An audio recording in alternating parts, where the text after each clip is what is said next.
something that he said to me made my jaw drop. He said, we're building nuclear reactors, and we are on the edge of a cliff. And just recently have they started to implement security measures that concern malware attacks, that concern internet-adjacent systems, taking into consideration those factors in the design cycle. So today, what I'm going to talk about is some vulnerabilities that Tenable found. In the last year or so, we've found about a dozen critical vulnerabilities in different ICS and SCADA products, hardware and software. They're critical because they're pre-authentication, remote code execution on production software, production hardware. And so I'm going to talk not about all of them. I'll talk about 4 of them in detail, and then we'll go into an attack scenario, and we'll blow up a nuclear power plant. First one, in Siemens, huge manufacturer. Siemens makes a software product called Step 7. Step 7 is used industry-wide. It's been around forever. They rebranded it recently as TIA, Totally Integrated Automation Portal.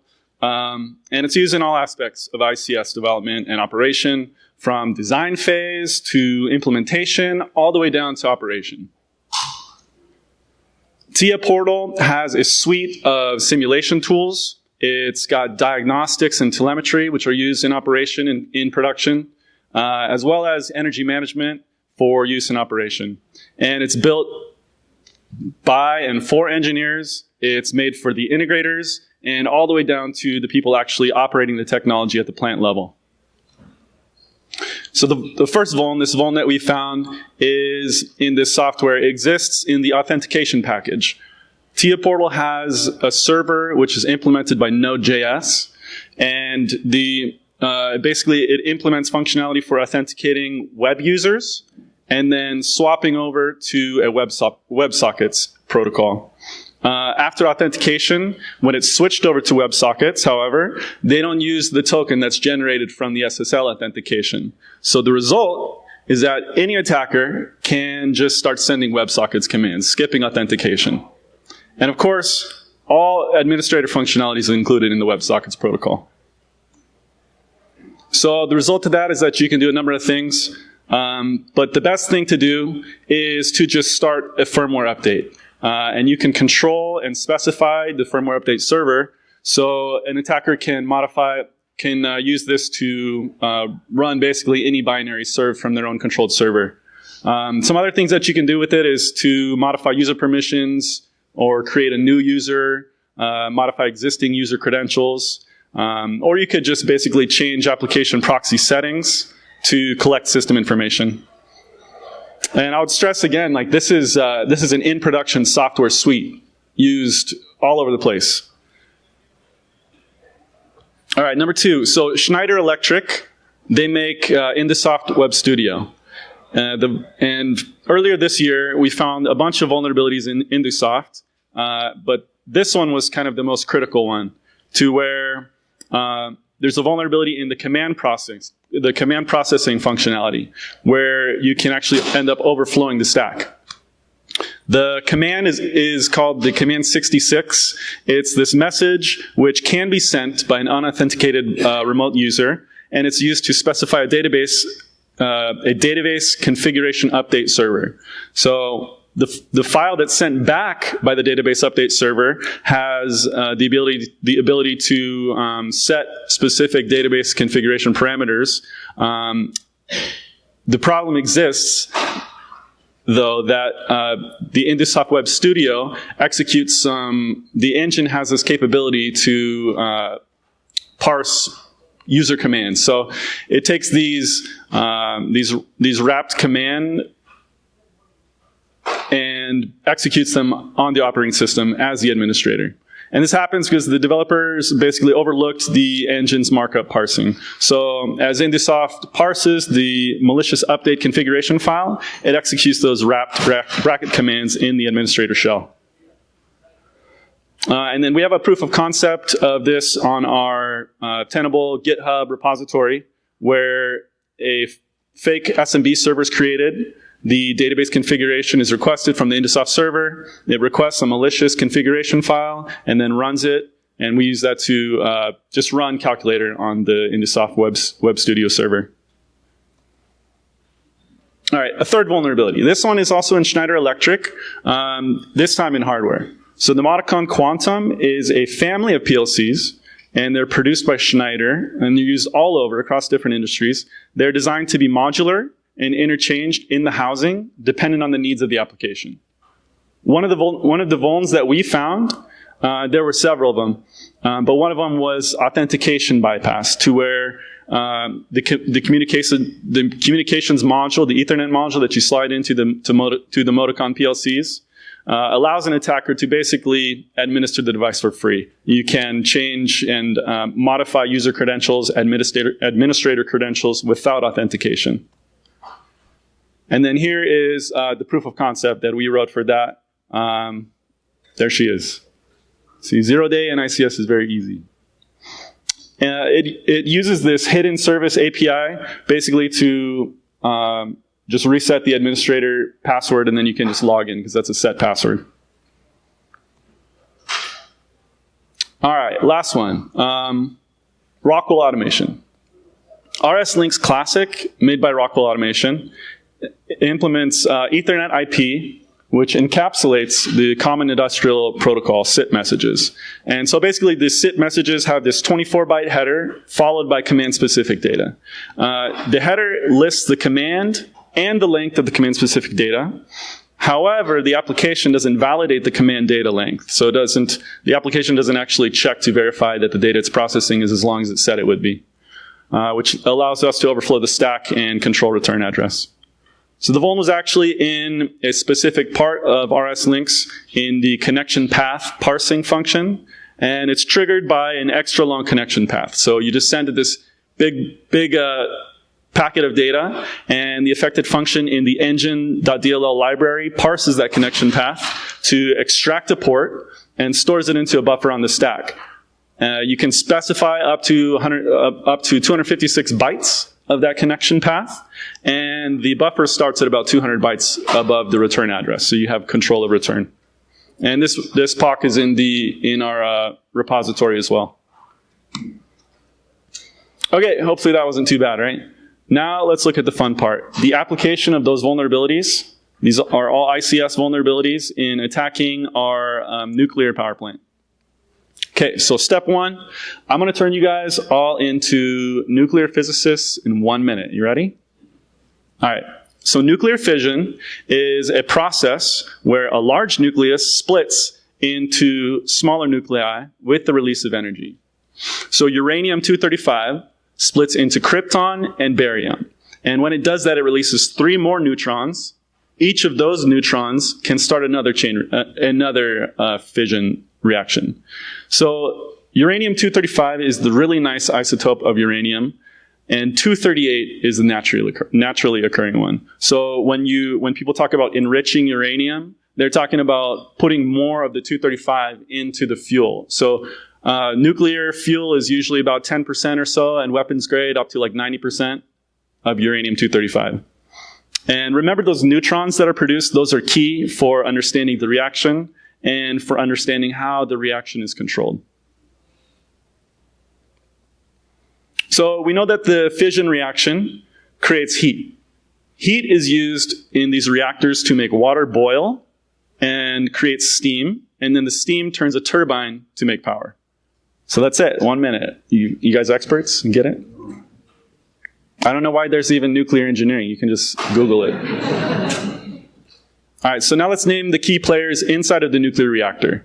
Number 1 is the fuel. That's the uranium. It releases the heat. It's the key element of fission. Number 2 is the moderator. This player is the guy that slows down the fission reaction by absorbing those neutrons. Every single neutron that it blocks stops one other fuel nucleus from splitting. Number 3 player is the coolant. So this guy takes heat away from the core, and the heat is the energy. And then the 4th and most important is the control element. Those are like the referees. There's usually 2 of them. And when it starts to get too crazy inside of the reactor, the referee comes in and steps in to stop the reaction. So cadmium, hafnium, boron, all of those elements absorb neutrons. Every single neutron, they absorb them. And so they have the power to completely shut down the fission reaction. Okay, so let's talk about some different reactor designs. I'm going to describe 5 different reactor designs, and each of which is more vulnerable than the last. So first off, and by far the most prevalent, is the pressurized water reactor. There's about 300 of them in the world. And there are more and more of them go into production as time goes on because they're extremely stable. They have negative reactivity coefficients, which means that as the temperature of the elements in the reactor goes up, the fission reactivity goes down. So they're very stable. Boiling water reactors is like the little sister of the pressurized water reactor. They're the same. The only difference is that there's no separate heat exchanger. The heat exchanging all happens inside of the core. So steam is actually produced directly in the core with the fuel elements. And one of the larger BWRs is the Kashiwazaki Kariwa in Japan, which was constructed by Hitachi and General Electric. And this is the control diagram from the NRC for that BWR in Japan. The control systems, all of the instrumentation, all of the safety systems are all on the same network. But don't worry, guys, it's air-gapped. You can see the fully computer-controlled separate response systems. So the redundant safety systems are the emergency core cooling system, and that's on the lower left where it says ECCS. It sprays boric acid into the reactor in order to kill fission. The second one is the SCRAM, which is control rod insertion. That's to the right of the ECCS, and it drops the control rods into the core to stop fission. Okay, fourth one. Canada came up with their own modified design of the pressurized water reactor called the CANDU, and it's a pressurized heavy water reactor. It uses heavy water as a moderator instead of light water. Deuterium, which is a hydrogen isotope. And deuterium already has the extra neutron that light water doesn't have, so it's absorbing less neutrons, which makes it able to sustain the chain reaction more efficiently. And in response, as a result of that, you can use less enriched fuel. So a lot of times they'll use raw uranium or very low enriched uranium to fuel the reactor. So it costs less. But the reduction in fuel cost comes with a safety cost. The fission core is designed with a positive void and fuel coefficients, meaning as steam increases inside of the core, reactivity of the reactor goes up, which results in it's just unstable operation of it. So it creates a situation where fission reaction can run with a disastrous consequence. All right, so for the CANDU, let's talk about some safety systems in there. This is for the pressurized heavy water reactor, the Canadian one. This is the schematic of the Canadian reactor in Darlington. This information is from the US NRC, the Nuclear Regulatory Commission. The Office of Nuclear Regulatory Research publishes all of their research and reference material at nrc.gov. That's where I got that. So the Canadian system relies on computer control through 2 redundant computers that manage information and alarms. They're aware of how unstable the reactor design is, so they implement these safety systems with specific diversification requirements. There's 2 critical safety systems, right? SDS-1 and SDS-2. The absorption rods, which drop into the core, and then the boric acid injection, which injects boron and absorbing all the neutrons and killing fission. So the 2 safety systems are required to use different operating systems. One has to be on Windows, one has to be on Linux. They use different architectures. One has to be with an Intel chip, the other one has to use AMD. They also have to have different software languages. So one of the code, even if the logic is exactly the same, one has to be written in Fortran and the other has to be written in C or something. Even so far as to being developed and coded, they have to be run by separate teams. So if you wrote code for SDS-1, you can't write it for SDS-2. If you operate SDS-1, you can't operate on the second safety system. So the result of this is just that you need a couple more 0 days. But no big deal, guys. You can just borrow some of ours from earlier. All right, last reactor type, the AGR, Advanced Gas Reactor. It's a gas-moderated reactor that's used in the UK, and they looked at the problem of void coefficients inside of the reactor where the coolant can boil, causing an increase in reactivity. Like, what do we do about that? And they just took it out of the equation. So they use gas to cool the reactor. And so you don't need to consider state changes of the coolant, as it doesn't come into play for design considerations. So the very last and best reactor of all is the infamous Russian reactor, the one that was used in Chernobyl. It's extremely unstable because as liquid boils in the core, reactivity increases. And it causes a positive feedback loop. So in general, Russia has been phasing these out. Like they decommission them like crazy. There's only a few of them left.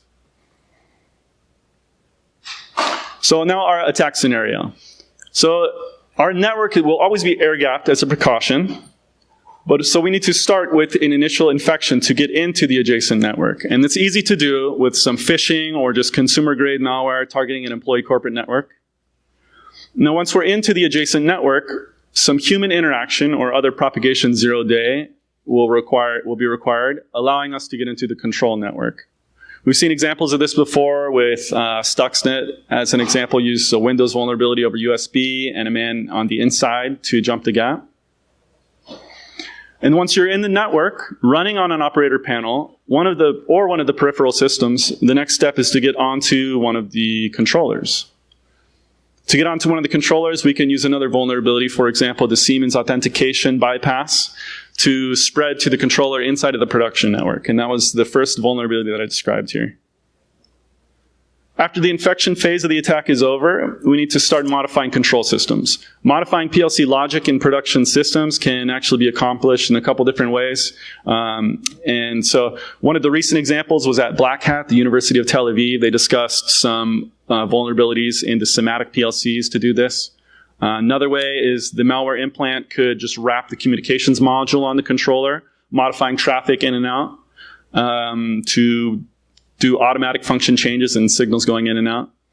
And then for our attack on the power plant, we need to be able to stop the coolant pumps from providing coolant to the reactor core. And then we need to also be able to withdraw the control rods to increase the power of the fission reaction beyond criticality. The third and integral part of the attack is delaying response by operators on the plant by providing false telemetry and the illusion of control to the plant operators. So simulated logic can be implanted into the controller to send calculated temperatures, pressure, power readings, all up to the operator interface. So as the plant operator attempts to move control rods to slow the fission reaction, the implant sends back simulated signals to give the operator the illusion that the reactor core is operating under stable conditions. And then the last part of the attack is to disable the critical and redundant manual and automatic safety measures. So those are those safety systems that we looked at in the can-do schematic. And the attacking malware can replace the logic in the emergency core coolant system and in the SCRAM control rod insertion such that they'll not trigger from automatic or operator manual controls. And this allows the core time to heat beyond design limits and start either a meltdown process or some internal steam explosion to where conditions go beyond the design specifications. So the attack scenario, for the Russian RBMK reactors, they're very unstable and still in use in some places in Russia. And they rely entirely on those logical control systems to maintain stability. If an attacker were able to achieve control of safety over control systems, they could easily cause a catastrophic explosion within an hour. It happens really quickly. The pressurized heavy water reactor used in Canada and India, they're more stable than RBMKs, but less stable than the light water reactors used in the US. So because they use unenriched uranium as fuel, their fission reactivity actually increases as the fuel temperature goes up. They'd also allow an attacker to create a condition that would be beyond design spec for the core and a possible runaway fission reaction for the worst case scenario of a core thermal explosion. Now, all power plants in many countries, including the US, don't use those designs, but they'll use these light water reactors, the PWRs and the BWRs. This was the kind of reactor that Fukushima was, for example, and 3 Mile Island was a BWR. So these type of reactors are designed to make it impossible to create any circumstance where there's a runaway fission reaction. But there's always still the case of the core melting down. So an attacker would be able to cause this over a longer period of time by removing coolant flow from the reactor. So as the reactor byproducts decay, they're still adding heat to the reactor core, which eventually, as it keeps heating up, would eventually melt the fuel rods and then would eventually melt the surrounding enclosures. So I just wanted to end the presentation on some final thoughts that, like we're spreading some kind of fear and uncertainty here, but just that nuclear power in general is very good. It's, well, let me say that, in order to pursue an attack vector, I'm pulling out all of the vulnerabilities of a system, looking at the weaknesses. So, it's typical of a technology by this name to evoke fear, because it has nuclear in there. It evokes fear and uncertainty. So, it's a very heavily regulated industry because of those reasons. And so it has an increased safety, compared to other power industries. So in the US, also we get more than 20% of our power from nuclear, and there's never really been a bad incident. And on the other hand, one other thing to note is that this type of attack could really be applied to any industry. It doesn't have to be an attack on nuclear. So these SCADA devices and these ICS devices, how easy these vulnerabilities are to find, makes you have to consider more heavily the OT and ICS environments. So that's it. And we have our proof of concept repository on GitHub that has all of those. It has exploits for all those 12 vulnerabilities. And if you have any questions, you can. I'm available on Twitter. And thank you guys for coming.